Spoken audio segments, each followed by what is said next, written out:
ಕೃಷ್ಣ ತೇಜಸ್. ನಾನು 3ನೇ ತರಗತಿ ಎ ವಿಭಾಗದಲ್ಲಿ ಓದ್ತಿದ್ದೇನೆ. ಇವತ್ತು ನಾನು the bull and the frogs ಕಥೆನ ಹೇಳ್ತೀನಿ. ಹೌದಾ?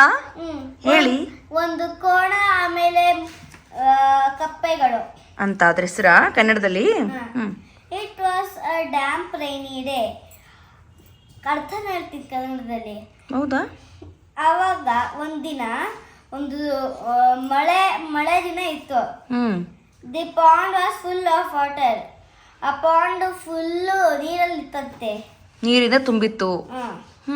Some small frogs were happy and playing happily. ಕೆಲವು ಕಪ್ಪೆಗಳು ನಗ್ನಗ್ತಾ ಅಲ್ಲಿ ಕುಣಿತಾ ಜಿಗಿತಾ ಆಟ ಆಡ್ತಾ ಇದ್ವು. A bull came up to the pond to drink some water. After drinking water, the bull bellowed loudly. ಆವಾಗ ಒಂದು ಕೋಣ ಬಂದ್ಬಿಟ್ಟು ಅಲ್ಲಿ ನೀರು ಕುಡಿತು. ಆಮೇಲೆ ನೀರು ಕುಡಿದ್ಮೇಲೆ ಅದು ಒಂದು ಜೋರ ಕಿರಿಚಿತು. ಹೆಂಗ್ ಕಿರಿಸುತ್ತೆ ಬುಲ್ಲು ಅಂತ? ಎಷ್ಟು ಅವ್ರದ್ದು ಕಿವಿಯೆಲ್ಲ ಹೋಗ್ಬಿಟ್ಟದು. ಅದಕ್ಕೆ ನೋಡಿ ಹೆಂಗ್ ಹೋಗ್ತಾ ಇದ್ದಾರೆ. ಅಯ್ಯೋ, ಆಮೇಲೆ ಏನಾಯ್ತು? On hearing the bellowing sound the little frogs got frightened. ಅದನ್ನ ಕೇಳಿಸ್ಕೊಂಡ್ಮೇಲೆ ಆ ಚಿಕ್ಕ ಕಪ್ಪೆಗಳು ತುಂಬಾ ಗಾಬರಿ ಆಗ್ಬಿಟ್ವು. They hopped away in a hurry to their grandpa at home. ಅವು ಇದಾವಲ್ಲ, ಓಡ್ತಾ ಓಡ್ತಾ ಓಡ್ತಾ ಅಜ್ಜನ ಮನೆಗೆ ಹೋದ್ರು. ಅಜ್ಜನ ಮನೆಯಲ್ಲಿತ್ತು? ನೀರಲ್ಲಿ, ನೀರೊಳಗಡೆ. On seeing his grandchildren hurry, the grandpa asked, well children, what is the matter ಅಂತ. ಅವನು ಹೇಳ್ದ, ತಾತ, ಕಪ್ಪೆ ತಾತ ಇದಾನೆ ನೋಡಿ. ಕಪ್ಪೆ ತಾತನೇ ಅವನು? ಅವನು ಕೇಳ್ದ ಏನಾಯ್ತು ಅಂತ.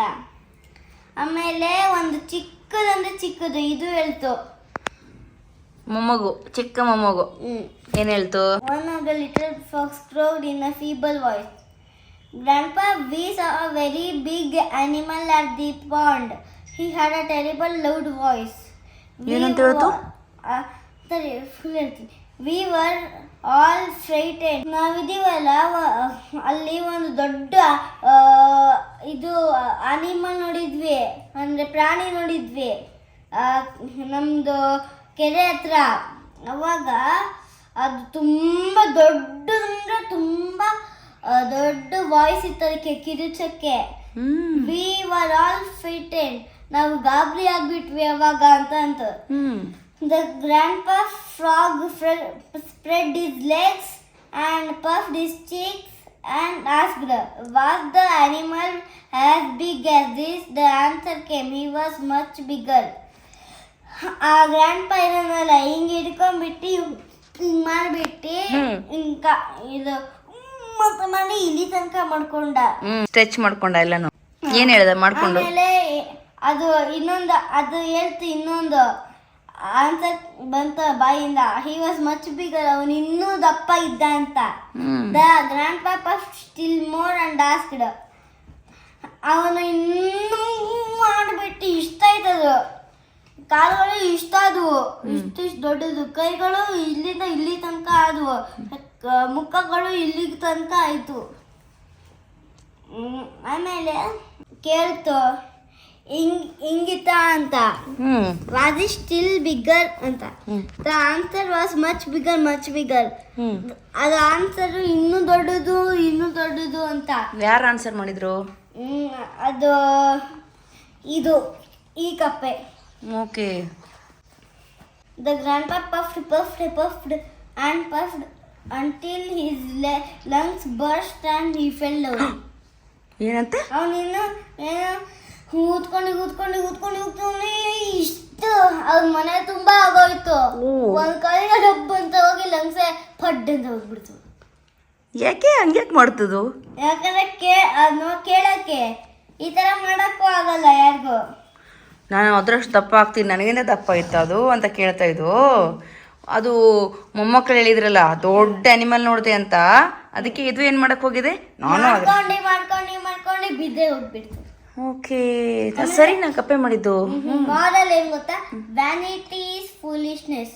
ಏನಂಗಂದ್ರೆ ವ್ಯಾನಿಟಿ ಏನು ಅಂದ್ರೆ ಅಹಂಕಾರ ಯಾವಾಗ್ಲೂ ನಮ್ದು ಸಾವು ಅಥವಾ ತಪ್ಪು ಸೇಡು ಎಲ್ಲಾನು ತಿಳ್ಕೊಳ್ಳುತ್ತೆ.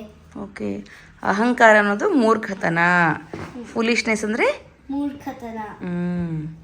ಸೊ ನಿನಗೇನು ಅನಿಸ್ತು? ಕಪ್ಪೆ ಮಾಡಿದ್ ಸರಿನಾ ತಪ್ಪಾ? ತಪ್ಪು. ಯಾಕೆ? ಯಾಕಂದ್ರೆ ಅದೇನು ಇದು ಮಾಡ್ದಿ, ಅದು ಬಾಡಿನೇ ಅಷ್ಟೇ ಇರುತ್ತೆ ಈ ಬುಲ್ದು. ಆಮೇಲೆ ಅದು ಕಿಡ್ಸೋದು ಅಷ್ಟೇ ಇರುತ್ತೆ. ಆಮೇಲೆ ಕಪ್ಪೆಗಳಿಗಾಗತ್ತೆ ಇಲ್ಲ, ಅದ್ರ ಬಾಡಿ ಎಷ್ಟಿರುತ್ತೆ? ಇಷ್ಟೇ. ಆಮೇಲೆ ಅದು ಮಾಡ್ಕೊಂಡು ಇಷ್ಟು ಮಾಡ್ಕೊಂಡು ಡಬಾರ ಬಿದ್ದು. ನಾವ್ಯಾರು, ನಮ್ಮ ಯೋಗ್ಯತೆ ಏನು, ನಮ್ಮ ಕೆಪಾಸಿಟಿ ಏನು ಅಂತ ನಮ್ಗೆ ಗೊತ್ತಿರಬೇಕು ಅಲ್ವಾ? ಬೇರೆಯವ್ರ ಜೊತೆ ಕಂಪೇರ್ ಮಾಡ್ಕೊಳಕ್ಕೆ ಹೋದರೆ ವ್ಯಾನಿಟಿ ಈಸ್ ಫೂಲಿಶ್ನೆಸ್. ಏನಾಗುತ್ತೆ, ಅದಕ್ಕೇನೋ ಡಬ್ ಆಯ್ತಲ್ಲ, ಬೋಸ್ಟ್ ಆಯ್ತಲ್ವ ಲಂಗ್ಸು, ಹಂಗೆ ಆಗ್ಬಿಡುತ್ತೆ. Thank you Krishna Tejas. Thank you. Subscribe ಮಾಡಿ, ಬೆಲ್ ಐಕಾನ್ ಒತ್ತಿ, ಸವಿಲೋಕ ಚಾನಲ್ಗೆ ಲೈಕ್ ಮಾಡಿ. Thank you so much.